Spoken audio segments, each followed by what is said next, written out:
आपण पाहत आहात सत्याची बाजू मांडणारं हक्काचं न्यूज चॅनल M24 तास। सांगलीत मोबाईल दुकाने फोडणारा चोरटा 3 तासात गजाआड, 11 लाखांचा मुद्देमाल जप्त।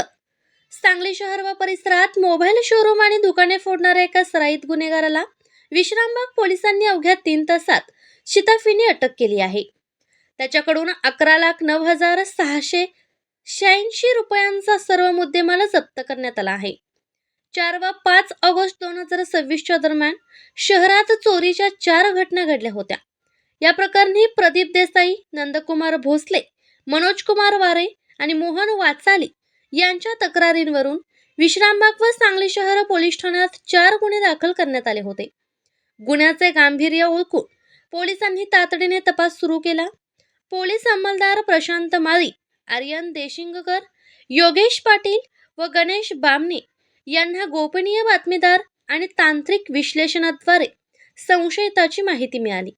या माहितीच्या आधारे माधवनगर परिसरात सापळा रचून बसवराज परसाप्पा हरिजन, वय 22, मूळ राहणार विजापूर कर्नाटक, सध्या राहणार इंद्रप्रस्थनगर सांगली याला ताब्यात घेण्यात आले।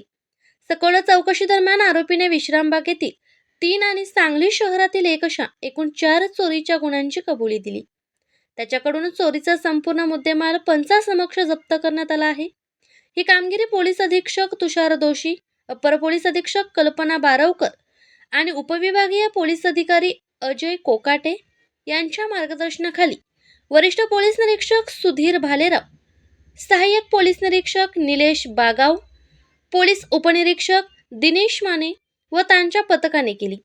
गुन्ह्याचा पुढील तपास सहाय्यक पोलीस निरीक्षक निलेश बागाव करत आहेत।